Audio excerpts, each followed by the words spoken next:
하나님께서 우리에게 주시는 말씀은 마가복음 14장 3절에서 9절까지의 말씀입니다. 마가복음. 자, 오늘 본문을 통해서 거룩한 낭비라는 제목으로 말씀의 은혜를 우리 같이 나누겠습니다.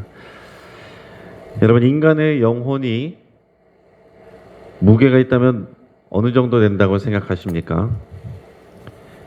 1907년에 미국 매사추세츠 병원에서 근무하는 이 덩컨 맥두걸이라고 하는 의사가 있는데, 이 의사가 논문 하나를 발표했습니다.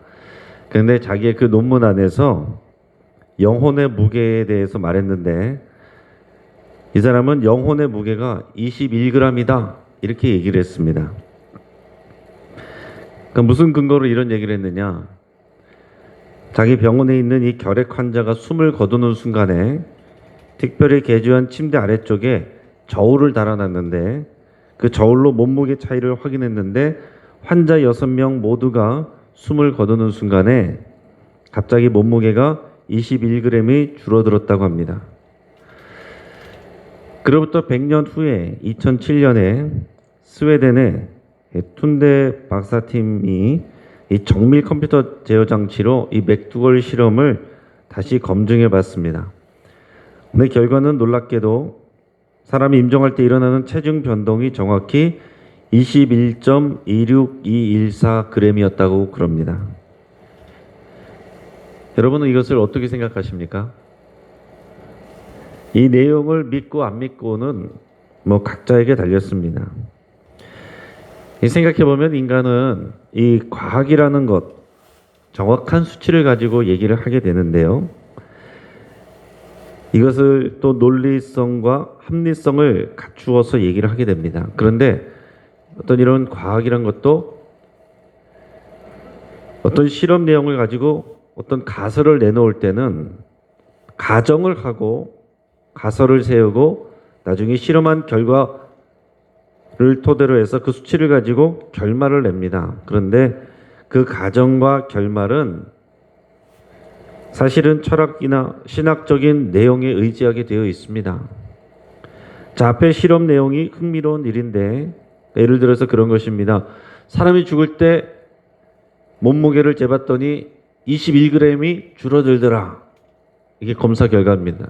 이게 합리적인 것이고 논리적인 객관적인 근거죠. 결과, 영혼의 무게는 21g이다 라고 말하는 것은 인간에게는 영혼이 있다는 것을 얘기를 하는 것이고, 영혼에는 무게가 있다는 것을 염두에 두고서 가정을 하고서 이렇게 얘기를 하는 것입니다. 그러니까 이런 두 가지의 미리 전제를 갖고 있다는 거죠. 영혼이 있다, 또 영혼이 무게가 있다 없다라는 것은 자신이 갖고 있는 어떤 신앙일 수도 있고 철학일 수도 있고 그렇다라는 거예요. 여러분, 어떤 과학자는 예수님이 하나님의 아들이시고 또 죽은 자 가운데서 부활하셨다, 예수님이 여러 가지 기적을 일으키셨다, 이런 성경의 이야기들, 또 교회에서 하는 그런 성경의 이야기들이 너무 비과학적이다, 또 비논리적이고 비합리적이다, 이렇게 말하는 사람이 있었습니다. 그래서 그런 것들을 그대로 믿는, 어떻게 이 시대의 21세기에 그런 것들을 그대로 믿느냐 라면서 그리스도인들을 한심하게 보는 사람이 있었습니다. 자, 그런데 그런 그에게 한 목사님이 물어봤습니다. 자, 그러면 사랑이 논리적이고 합리적으로 설명이 되는 현상입니까? 자식을 사랑해서 자기 목숨까지 내려놓는 그런 부모님의 사랑, 이것이 합리적이고 논리적입니까? 그리고 전혀 모르던 남자와 여자가 서로 만나서 사랑을 하고 또 결혼을 하고 평생을 같이 산다는 것, 이것이 합리적이고 논리적입니까? 그러니까 그 과학자가 이제 침묵을 했습니다. 목사님이 계속 말했어요. 사람이 사는 이 세상의 구조가, 가장 기본적인 구조가 가정이고, 또 이 가정은 인간의 사랑으로 인해서 시작이 됩니다. 그렇기 때문에 이 세상은 온통 비합리적이고 비논리적인 구조로 만들어져 있는 것 아닙니까? 어떻게 모든 것이 합리적이고 논리적인 그런 판단으로 다 이것이 해석이 될 수 있습니까? 그러니까 그 과학자가 어느 정도 수긍했다고 그래요. 여러분, 과학과 신앙이 대립하는 것이 아닙니다. 과학이 꼭 신앙과 싸우는 게 아니라는 것입니다. 하지만 과학이라는 그릇에 신앙을 다 담을 수는 없는 것입니다. 여러분, 합리성과 논리성의 그릇에 신앙이 다 담겨질 수 있다고 생각하십니까? 어떻게 인간의 작은 뇌에 광대하신 하나님이 다 담길 수가 있겠어요? 인간이 이 세상을 창조하신 영이신 하나님을 다 이해하고 판단하고 검증할 수 있다라고 생각하는 것 자체가 비논리적인 얘기죠. 비논리적인 가설 아닙니까? 저는 어떤 교회가 좋은 교회일까? 누군가 당신은 어떤 교회가 좋은 교회라고 생각합니까? 라고 하면 나는 뭐라고 말할까? 예전에 한참 그런 생각을 했었습니다. 그러면서 생각했던 것이 이런 것이었습니다. 상식적인 교회, 그러나 상식을 뛰어넘는 교회, 이런 교회를 생각했어요. 교회가 상식적이어야 되는데 그러나 한편으로는 또 상식을 뛰어넘을 수 있어야 된다라는 얘기입니다. 여러분, 이해가 되십니까? 무슨 얘기인지? 일단 우리나라 한국교회가 비판받는 부분 중에 하나가 이 교회에서는 상식이 잘 통하지 않는다, 그런 내용이 많습니다. 폐쇄적이고 또 구태의연한 관습에 묶여있다라는 평가를 종종 받습니다. 헌금과 재정이 불투명하게 사용되고 또 여전히 남성 중심의 권위주의적인 구조를 벗어나지 못하고 있다라는 비판을 많이 받습니다. 그래서 많은 사람들, 또 많은 젊은 세대들은 상식이 통하는 교회, 상식적인 교회를 찾고 있습니다. 그래서 우리 영신교회도 상식이 통하는 교회, 상식적인 교회가 될 수 있어야 됩니다. 자, 한편 상식이라고 하는 인간의 생각과 사고와 경험, 여기에 우리의 신앙을 가둬놔서는 안 됩니다. 상식적인 교회가 되어야 되지만은 인간의 생각, 인간의 사고, 인간의 계획 안에 하나님의 역사를 가둬놓을 수는 없다라는 것입니다. 하나님은 영이시고 영의 세계는 인간의 생각과 사고와 경험을 뛰어넘는 것입니다. 과학으로 검증되는 것이 아니에요. 이것은 경험되는 것입니다. 여러분, 하나님의 생각은 사람의 생각과 다릅니다. 하나님의 시간은 사람의 시간과 다르다고 그랬습니다. 그렇기 때문에 이런 제한적인 인간의 생각과 사고에 무제한적인 하나님을 가둬놓을 수가 없는 것입니다. 그러니까 우리는 하나님을 다 이해하려고 하고 이해되지 않는 부분에 대해서 이것을 부정하는 자세가 아니라 당연히 내가 이해할 수 없는 하나님, 그러나 내가 신뢰해야 되는 하나님, 이 하나님으로 받아들여야 된다는 것입니다. 상식을 뛰어넘는 하나님의 역사, 기적이 우리 삶에서 당연하게 일어나고 그리고 이것이 우리에게 일생생활이 될 수 있는 교회, 그런 교회가 좋은 교회 아니겠습니까? 성경에 있는 이야기들이 오늘의 21세기 오늘을 살아가는 우리 영신교회에, 한국교회에 다시 재현되는 교회가 좋은 교회가 아니겠습니까? 이것은 2000년 전에 죽어있는 역사 속에 어떤 허구한 그런 얘기로만 남아있다면 오늘 이 자리에 저와 여러분들이 앉아있는 것은 정말 우스운 일이 되는 것입니다. 하나님이 지금도 살아계시고 역사하시고 일하시고 계신다라는 거, 우리의 생각과 우리의 계획을 뛰어넘는 하나님, 초월적인 하나님의 역사가 있기 때문에 오늘 우리가 하나님을 의지하면서 살아갈 수가 있는 것입니다.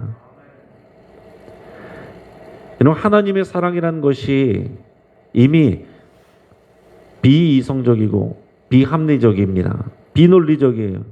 어떻게 창조주이신 하나님이 자신이 만든 피조물을 위해서 자신의 독생자의 생명을 내줄 수가 있습니까? 이것을 어떻게 합리적으로 설명을 할 수가 있겠어요? 이게 이해가 되지 않는데 경험되는 것은 우리의 자녀를 낳아보면 그런 비논리적인, 비합리적인 그런 생각과 행동을 우리가 하게 됩니다.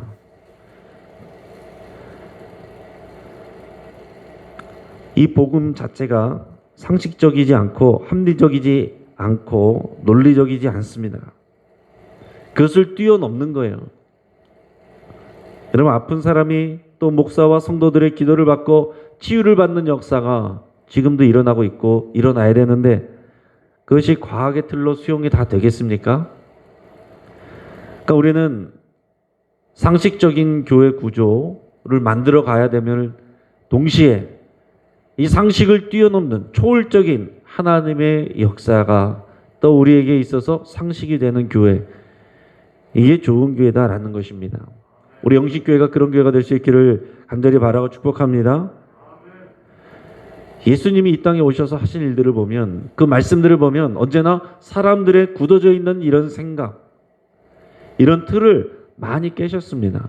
사람들은 나 똑똑한 것 같지만은 자기의 작은 생각 안에 갇혀서 그것을 벗어나지 못하는 경우가 너무나도 많아요. 오늘 예수님이 수요일에 베다니에서 머물고 계셨습니다. 근데 3절에 보니까 어디 있었냐면 베다니 나병 환자 시몬의 집이라고 되어 있습니다.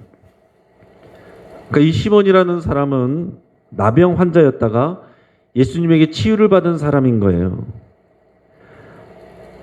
이 사람은 이미 치유를 받고 예수님으로부터 치유를 받고서 건강해진 사람입니다. 자, 그럼에도 불구하고 사람들은 편견과 선입관에 사로잡혀서 시몬을 가까이 하지 아니려고 했습니다. 이 공동체 안에서 그를 받아주지 않았던 거예요.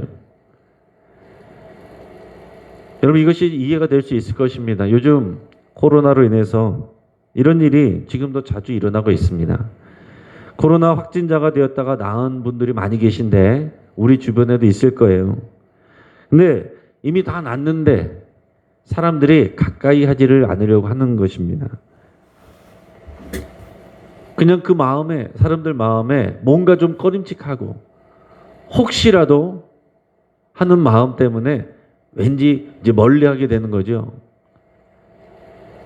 그 생활하는 곳에서 또 만나는 사람들 속에서 또 일터에서 그런 사람들의 이런 분위기를 느낄 때 사람들이 많이 이제 마음의 상처를 받는 일들이 있다고 합니다.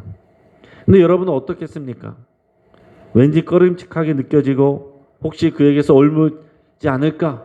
만에 하나라도 옮지 않을까? 이런 생각 때문에 가까이 하는 것이 쉽지 않을 수 있습니다. 만약에 확진됐다가 낫다고 여러분들에게 전화가 와서 우리 같이 식사하자고 하면은 여러분 어떻게 하시겠냐는 거죠. 오늘 베다니 시몬의 집에 예수님이 가신 것은 그런 사람들의 생각과 편견을 깨뜨리시는 그런 일입니다. 그 집에 가서 예수님이 함께 식사를 하고 계신 거예요. 그래 우리가 아는 것처럼 그때에 한 여자가 와서 매우 값진 향유 한 옥합을 들고 예수님 앞에 찾아옵니다. 그 옥합 안에는 귀한 나도로 만들어진 향유가 들어 있었습니다. 이 고대 근동 시대에는 원래 이제 먼지를 뒤집어 쓰고 들어온 이 손님들에게 손과 발을 씻을 물을 내어줍니다. 그리고 귀한 손님이었을 때는 그 후에 또 이렇게 기름을 발라주는 것이 예의였습니다. 자, 그런데 이 여자는 그 옥합을 통째로 깨뜨려서 예수님의 머리에 부었습니다. 발라드린 것이 아니라 부어드렸어요. 이 향유는 대략 300데나리온에 해당하는 비싼 가격이 나가는 것이라고 그랬습니다. 이것은 쉽게 말하면 노동자의 한 해 연봉에 해당된다고 할 수 있습니다. 그런데 이 장면을 보고서 제자들이 화를 냈습니다. 오늘 3절에서 5절까지 말씀을 우리 같이 읽도록 하겠습니다. 같이 시작. 예수께서 베다니 나병 환자 시몬의 집에서 식사하실 때에 한 여자가 매우 값진 향유 곧 순전한 나드 한 옥합을 가지고 와서 그 옥합을 깨뜨려 예수의 머리에 부으니 어떤 사람들이 화를 내어 서로 말하되 어찌하여 이 향유를 허비하는가? 이 향유를 300데나리온 이상에 팔아 가난한 자들에게 줄 수 있었겠도다 하며 그 여자를 책망하는지라. 아멘. 자, 그들의 놀라는 일이 있습니다. 이 비싼 나드 향유를 통째로 한 옥합에 들어있는 이 많은 양을 한꺼번에 흘려버리는 것, 이것은 허비다, 낭비다, 이렇게 얘기를 하는 것입니다. 차라리 이 향유를 300데나리온 이상에 팔아서 가난한 자들에게 나눠주고 구제할 수 있으면 더 가치 있게 사용할 수 있었을 것이다. 이렇게 얘기하는 것입니다. 그러면서 이 여인을 책망하고 혼을 냈어요. 이렇게 생각 없는 짓을 하냐고 책망하고 화를 냈습니다. 당연히 예수님도 자신들의 생각에 동의하실 것이라고 생각했습니다. 왜냐하면 앞에서 예수님께서 바로 무슨 말씀을 하셨습니까? 내 형제 중에 지극히 작은 자에게 하는 것이 곧 나에게 행하는 것이고 내가 다시 오면 그것을 내가 너희를 보고서 좌편으로 우편으로 나눌 것이다 그랬습니다. 그래서 사람들이 백성들이 들을 때 구제하는 일이 그렇게 중요한 거구나 이렇게 생각을 했는데 지금 제자들의 말도 거기에 이치가 다 있는 거죠. 이것을 예수님 한 사람에게 다 부어될 것이 아니라 이것을 팔아서 가난한 사람들 구제해 주면은 예수님께서 얼마나 칭찬하시겠느냐. 말이 틀리지가 않습니다.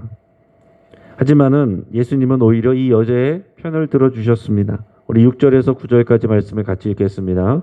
자, 시작. 예수께서 이르시되 가만두라. 너희가 어찌하여 그를 괴롭게 하느냐. 그가 내게 좋은 일을 하였느니라. 가난한 자들은 항상 너희와 함께 있으니 아무 때라도 원하는 대로 도울 수 있거니와 나는 너희와 항상 함께 있지 아니하리라. 그는 힘을 다하여 내 몸에 향유를 부어 내 장례를 미리 준비하였느니라. 내가 진실로 너에게 이르노니 온 천하에 어디서든지 복음이 전파되는 곳에는 이 여자가 행한 일도 말하여 그를 기억하리라 하시니라. 아멘. 여러분, 예수님은 가난한 자를 돕는 것도 좋은 일이지만 이 여자는 더 좋은 일을 행하였다라고 말씀하셨습니다. 그렇기 때문에 이 여인을 책망해서는 안 된다라고 말씀하고 있는 것입니다. 가난한 자들은 너희 주변에 있고 언제든지 너희는 그들을 도울 수 있지만은 나를 위해서 이렇게 사용하는 것은 이례적이다. 예수님은 곧 십자가에서 죽으실 것이기 때문에 지금 나를 위해서 이렇게 할 수 있는 일은 오직 이번 한 번뿐이다라는 것입니다. 여러분, 이 여자가 향유를 다 부어드린 것은 경제 개념이 없어서가 아닙니다. 이 여자에게 나드 향유 옥합은 그 정도의 돈이면 결혼 자금에 해당했을 것입니다. 결혼을 위해서 어렸을 적부터 틈틈이 모아놓은 그런 결혼 자금일 수 있어요. 그럼에도 불구하고 어떻게 이 향유 옥합을 한꺼번에 다 예수님께 부어드렸을까요?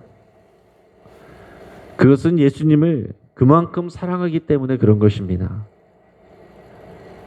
그녀는 아마도 예수님에게서 귀한 은혜를 받았을 것입니다. 치유를 받았을 것이고 구원을 받았을 거예요. 영생에 대한 확신과 치유를 받았습니다. 그녀에게 있어서 이 예수님은 향유 옥합을 다 깨어드려서 부어드려도 그 이상으로 더 가치 있는 분이라는 그런 믿음이 있기 때문에 이런 일을 하는 것입니다. 비슷한 내용을 담고 있는 요한복음 12장에 보면 이 여인은 나사로와 마르다의 동생 마리아라고 나와 있습니다. 마리아는 우리가 아는 것처럼 예수님의 발치에 앉아서 예수님이 하시는 말씀에 집중했던 사람이에요.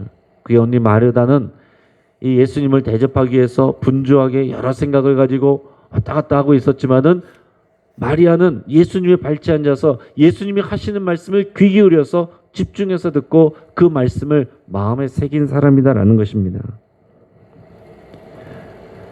그렇기 때문에 그녀는 예수님이 정말로 하나님의 아들이시고 구약 성경에 약속되어 있는 메시아 그리스도시다라는 것을 마음에 확신하고 있습니다. 그렇기 때문에 하나님의 아들에게 나의 가장 귀한 것을 다 부어드리는 것이 아까운 일이 아닌 것입니다. 또한 그녀는 예수님이 하신 이 순환 예고와 십자가의 죽음에 대해서 말씀하신 것을 들었을 수 있습니다.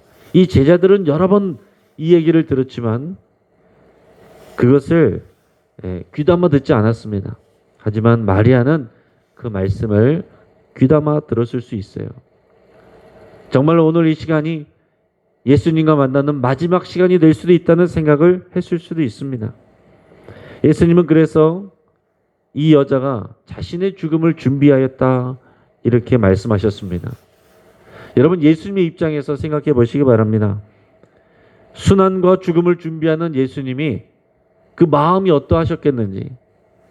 예수님은 완전히 인간의 몸으로 입고 오셨기 때문에 그 인간이 느끼는 그런 모든 불안함과 염려와 외로움 이런 것들을 다 느끼고 계시는 것입니다. 가장 가까이 있던 제자들도 지금 이 상황을 이해하지 못하고 있어요. 온 세상 사람들의 모든 사람들의 죄를 다 혼자 지고 가야 되는 이 무게를, 이 부담감을, 이 긴장감을 아무도 이해해 주지 못하고 있는 것입니다. 그런데 오직 이 여인만이 예수님의 그 마음을 공유하고 있는 거예요. 예수님에게 이 여인이 와서 그 죽음에 대해서 같이 준비하는 이 일이 예수님에게 정말 큰 위로가 되고 힘이 되었다라는 것입니다. 이것은 300데나리온 이상의 가치로 팔아서 가난한 사람들을 나눠준 것, 그것과 또한 비교될 수 없는 더 귀한 가치가 있다라는 것입니다. 요한복음에 보면 이 이야기들을 하는 사람들이 제자들이라고 나와 있어요. 토론을 그들이 벌립니다. 그들은 지금 합리적 재정 지출에 대해서 토론을 벌이고 있어요. 이것이 합리적이냐, 상식적이냐, 논리적이냐, 그것을 가지고 지금 따지고 있다라는 얘기입니다. 하지만 요한복음에서 보면 그 말을 한 사람이 가룟 유다라고 말하고 있습니다. 그리고 요한은 유다가 그렇게 말한 것은 사실은 그가 돈꾀를 맡고 있기 때문에 그 돈을 훔쳐갈 생각으로 그렇게 말한 것이라고 얘기하고 있습니다. 가룟 유다가 아니더라도 마찬가지입니다. 예수님의 마음을 이해하지 못하고 예수님의 말씀을 올바르게 믿고 마음에 새긴 사람이 없었다는 거예요. 그런데 오직 이 여자야말로 예수님의 말씀을 중심으로 듣고 그 말씀을 신뢰하고 그 말씀의 가치를 따라서 실천에 옮긴 것입니다. 우리는 예수님을 위해서 얼마만큼의 가치를 내어드릴 수가 있습니까? 우리는 예수님을 위해서 얼마만큼의 시간을 내어드릴 수 있습니까? 우리는 예수님을 위해서 얼마만큼의 에너지를 드릴 수가 있습니까? 예수님은 효율과 경제 가치를 따질 그런 대상이 아니십니다. 그리스도인은 어떤 사람이에요? 예수님을 주인으로 모신 사람들입니다. 그리고 삶을 예수님께 드린 자들이에요. 이미 하나님은 독생자 예수님의 생명을 묻지도 따지지도 않고 우리에게 이미 다 주셨습니다.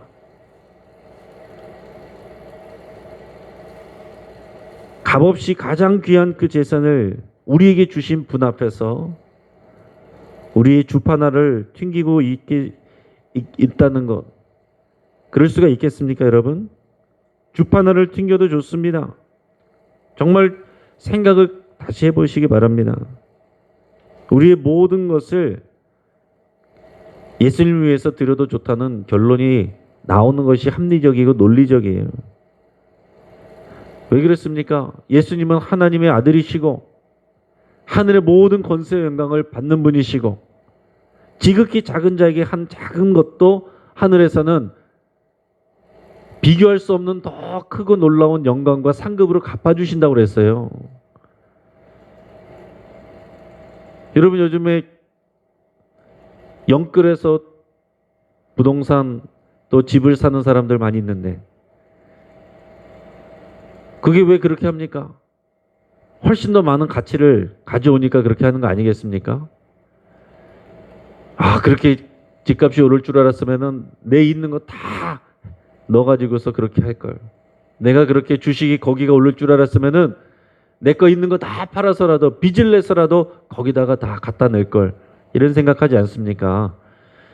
근데 정말로 주님이 우리에게 말씀하신 것을 믿어서 우리가 예수님 앞에 가서 설 때에 우리의 인생을 결산하실 때에 우리가 정말 하나님을 위해서 하나님 나라를 위해서 하나님의 교회를 위해서 이 땅에 정말 지극히 작은 자들을 위해서 내가 쏟아 부은 것, 그 가치를 하나님께서 결산하신다라고 했습니다. 그리고 그 결산에 대해서 비교할 수 없는 더 큰 상급으로 우리에게 갚아주신다는 것을 우리가 정말로 믿는다면 부어드리는 것이 맞는 것이죠. 부어드리는 것이 남는 장사죠. 논리적으로 합리적으로 생각을 해도 그렇다라는 것입니다. 예수님의 말씀대로 이 여자의 이야기는 예수님의 이름이 전해지는 곳마다 회자되고 기억되고 있습니다. 여러분, 이 시대에 우리가 정말로 영혼을 끌어모아서, 영혼까지 끌어모아서 집을 사는 일도 하는데, 정말 우리가 영혼까지 끌어서 예수님께 부어드릴 수 있기를 간절히 바랍니다. 우리가 정말로 주님 앞에 섰을 때에 아낌없이 주님께 드렸다라고 칭찬받을 수 있는 우리의 삶이 될 수 있길 바랍니다. 이 땅에서 많은 것을 누리고 하나님 앞에서는 빈손으로 간다면 정말 부끄러운 일이 되는 것입니다. 저의 간절한 소망도 하나님 앞에 섰을 때에 칭찬받는 것입니다. 잘하고 수고했다. 충성된 종아, 내 사랑하는 아들아. 마지막에 듣는 그 말씀이, 그것이 가장 우리의 인생에 남는 것입니다. 이 땅에서 아무리 많은 것을 우리가 누린다고 할지라도, 고민하면서 우리가 그것을 위해서 산다고 할지라도, 주님 앞에 위해서, 주님을 위해서 얼마나 부어드렸느냐, 주님이 기뻐하시는 일을 위해서, 주님의 명령을 위해서 우리의 삶을 얼마나 부어드렸느냐, 결국 그것이 우리의 삶을 판단하는 것입니다. 오늘 이 여인처럼 우리의 마음과 우리의 삶과 우리의 에너지를, 우리의 귀한 가치를 우리 주님께 다 부어드릴 수 있는 저와 여러분 되시기를 주의 이름으로 축복합니다. 같이 한번 기도하겠습니다. 우리 말씀을 붙잡고 함께 기도하겠습니다. 하나님의 전부를 우리에게 부어주셨음을 여러분 고백하며 감사드릴 수 있길 바랍니다. 하나님이 이미 이해할 수 없는, 설득되지 않는, 설명되지 않는 그런 하나님의 사랑을 우리에게 이미 부어주셨습니다. 예수님이 내 삶의 가장 귀한 분이라고 여러분 고백할 수 있기를 바랍니다. 주님을 향한 우리의 사랑이 자라가기를 위해서 여러분 기도하기를 바랍니다. 정말 우리가 예수를 깊이 생각할 수 있기를 여러분 같이 기도할 수 있기를 바랍니다. 예수님을 깊이 생각해야 하나님께서 우리에게 부어주신 그 사랑이, 이미 내가 받은 사랑이 얼마나 크신 것을 더 깊이 생각해야 우리가 그 안에서 이기고 승리할 수 있습니다. 우리 안에 있는 모든 염려와 불안과 모든 부족함들, 이미 비교할 수 없는 충분한 하나님의 사랑으로 우리에게 이미 주신 것을 생각할 때 그 모든 것들이 다 쫓겨나고 우리의 마음 안에, 생각 안에 하나님의 사랑으로 채워져야 됩니다. 그것을 위해서 여러분 간절히 기도할 수 있길 바랍니다. 어떤 여러 가지 근심과 염려를 가지고 오늘 이 자리에 왔을지라도 오늘 하나님의 사랑으로 충만하게 채워져서 여러분 꼭 돌아갈 수 있길 바랍니다. 우리 가정을 위해서 기도할 때 계산과 판단이 아니라 사랑과 헌신의 향기로 가득한 집이 될 수 있기를 위해서 함께 기도하겠습니다. 오늘 이 시대에도 가족들이 서로를 바라보면서 경제적 가치를 계산하고 그러면서 이로운 것만 취하려고 하는 그런 일들을, 그것 때문에 또 상처받는 가족들이 많이 있습니다. 가족은 그런 계산의 대상이 아니라 헌신의 대상이고 사랑의 대상입니다.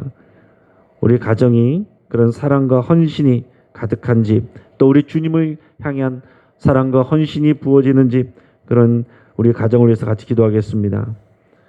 또한 오늘 수요예배를 위해서 같이 기도하시고 수요예배를 통해 우리의 진리를 더 깊이 깨닫고 은혜 받을 수 있기를 위해서 기도하겠습니다. 우리 교회를 위해서 기도할 때에 우리 상식적인 영신교회가 되기를 위해서 기도하고, 더 나아가서 상식을 뛰어넘는 하나님의 사랑과 역사가 충만하게 일어날 수 있도록 위해서 같이 기도하겠습니다. 우리 이 시간 우리 합심해서 주여 한번 부르짖고 함께 기도하겠습니다.